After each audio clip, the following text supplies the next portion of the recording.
안녕하세요. 땡꼴입니다.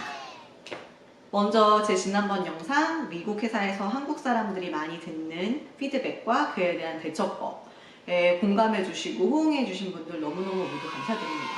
그리고 또 그 처음에 예 소리 때문에 놀래 죽는 줄 알았다고 그렇게 지적해 주시고, 그 다음에 사운드가 너무 잘 안 들렸다라고 많은 분들이 얘기를 해주셨는데요. 제가 똥손이 금손되는 그날까지가 또 저의 컨셉이잖아요. 네, 제가 꼭 그 피드백 반영해가지고 다음번에는 개선되는 모습으로 다시 보여드리겠습니다. 오늘 또한 저희 집을 가장 불타는 핫스팟에서 사실 밖에 날이 그렇게 춥진 않아요. 근데 제가 머리를 안 감아가지고 오늘 이렇게 다시 안경과 모자로 찾아뵙게 되었네요. 오늘의 이야기는요, 제가 미국에 와보니까 생각보다 미국에서 일하는 한국인 직장인들이 많더라고요. 그래서 미국에 있는 한국인 직장인들은 어떤 사람들이고 어떻게 미국에 와서 일을 하게 됐고 무슨 일을 하는지 제가 관찰했던 거를 배경으로 해서 그것을 한 5가지 카테고리로 나눠서 어떤 사람들이 있는지에 대해서 얘기를 해볼게요. 오늘의 이야기는 혹시 미국에 나중에 와서 일을 하고 싶으시거나 아니면 지금 뭐 공부를 하고 계신 학생분들, 그런 분들에게도 도움이 될 것 같습니다. 첫 번째로 가장 많이 본 사람 얘기를 하기 전에 제가 한 가지 미리 말씀을 드리면, 저는 오늘 여기 있는 교포분들, 여기서 낳고 자란 교포분들 혹은 뭐 이민을 와서 중간에 부모님이나 혹은 뭐 가족들과의 뭐 결혼이나 이런 것들을 통해서 신분 문제가 해결되신 분들 얘기는 하지 않을 거예요. 왜냐하면 사실 미국에서 직장 생활의 가장 큰 허들, 가장 큰 장애물은 비자, 스폰 문제거든요. 신분 문제인데, 그게 이제 어떤 경로로든 해결이 되신 분들은 그 분들에 대한 얘기는 예외로 하고, 정말로 내 힘으로 비자 스폰을 받아야 되는 5가지 카테고리로 얘기를 해보려고 합니다. 첫 번째로 가장 원래 인풋 숫자는 많았을 것 같은데 아웃풋 숫자가 생각보다 적은 것 같은 카테고리인데요. 1번은 미국으로 학부 유학 오신 분들이에요. 그래서 학부 유학을 와서 졸업을 후에 이제 미국에서 비자 스폰을 받아서 학부생으로서 취직을 한 사람들, 생각보다 별로 없어요. 한 가지 또 안타까운 건, 사실 미국에 있는 유학생 숫자로 따지면 중국이 1위, 인도가 2위, 한국이 3위예요. 그 순수 숫자로만 따지면. 근데 사실 생각을 해보면 한국의 인구수 대비로 봤을 때는 중국이랑 인도에 비하면 정말 훨씬 많은 거거든요. 작은 나라에서 이렇게 많은 사람이 와 있는 거, 그건 참 놀라운 거고 좋은 거기도 한데, 안타까운 건 그 많이 온 만큼 미국 현지에 남아서 정말 취업을 해서 비자 스폰을 받은 분들이 그렇게 많지는 않다는 거예요. 근데 사실 어떻게 보면 당연해요. 뭐 영어가 first language도 아니고 미국에서도 좋은 잡은 굉장히 한정되어 있기 때문에 경쟁이 치열하거든요, 미국 현지인들도. 그럼에도 불구하고 제가 관찰했던 분들은 뭐 당연히 공대 나오신 분들은 학사라도 굉장히 유리하죠. 미국이 전체로 스템을 엄청 우대하고, 미국, 특히 미국인들이 스템을 많이 전공하지 않다 보니까 스템을 하신 분들, 엔지니어나 이런 분들 학사 졸업하고 비자 스폰 받아서 일하시는 분들 꽤 봤고요. 문과에서는 그나마 소수지만 본 건 회계나 이제 CPA 같은 거 하신 분들, 그런 분들은 그래도 좀 봤어요. 그 다음에 간혹 뭐 뉴욕이나 그쪽에 가면은 디자인 스쿨 나온 사람들, 디자인이나 패션 스쿨 나와가지고 취직하신 분들 가끔 있습니다. 사실 그 업계 자체가 정말 유명한 패션 브랜드일지라도 급여가 높지 않고, 그 다음 복지가 그렇게 좋고 그런 회사가 별로 없어요. 그래서 사실은 유학생 출신으로 취직도 쉽지 않고 다녀도 쉽지 않아요. 그러다 보니까 거기에는 제가 본 분들은 거기 뉴저지나 이런 데 있는 한국 업체들이 꽤 있어요. 이런 특히 어페럴이나 이런데. 그런데 한국 사장님이 운영하시는 업체에 들어가신 분들이 꽤 있어요. 그런 데가 이제 비자 스폰을 아무래도 한국인 위주로 해주니까. 하지만 비자 스폰 받으려면 거기서 건뎌내야 되는 또 인고의 시간도 장난 아니거든요.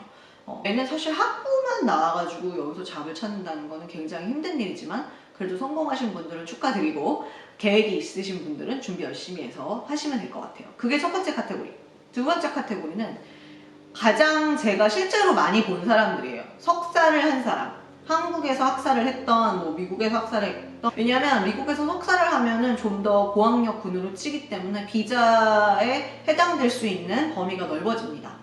한국 분들 제일 많은 직군이 제 생각엔 엔지니어일 것 같은데, 한국에서 뭐 회사 다니다가 오신 분들도 있고, 여기서 뭐 공부를 계속 하신 분들도 있고, 엔지니어 분들이 많은 것 같고요.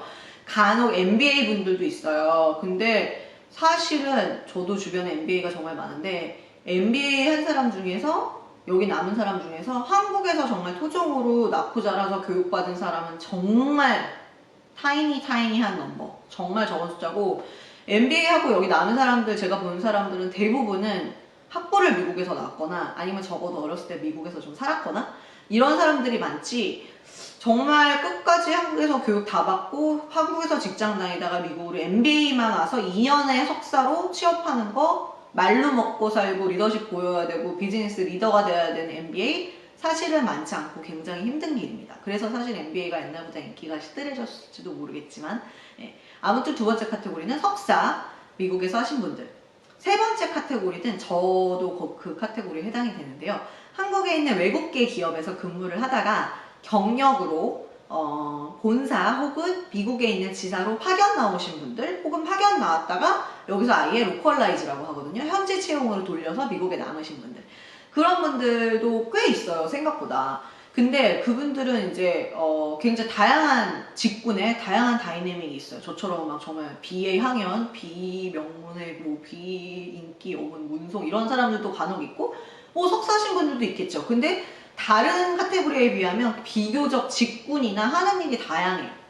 뭐 서플라이 체인 하시는 분들도 있고, 뭐 파이낸스도 있고, 마케팅 뭐 굉장히 다양해. 그리고 회사가 어느 지역에 있느냐에 따라서 뭐 다 다르죠. 뭐 본사나 미국 지사로 오신 분들, 그런 분들이 이제 세 번째 카테고리. 네 번째 카테고리는 사실은 한국에 있는 대기업인데 미국에 지사가 있어서 이제 미국 지사에 파견 나온 사람들, 본사에서 파견 온 분들, 이제 그런 분들은 사실은 미국에 왔지만 몸만 미국이지 회사도 뭐 한국 회사, 그다음에 같이 일하는 사람은 대부분 한국 회사. 이제 그런 분들이 네 번째 카테고리고, 다섯 번째 카테고리는 사실은 제가 봤을 때 제일 미국의 숫자로 많은 것 같아요.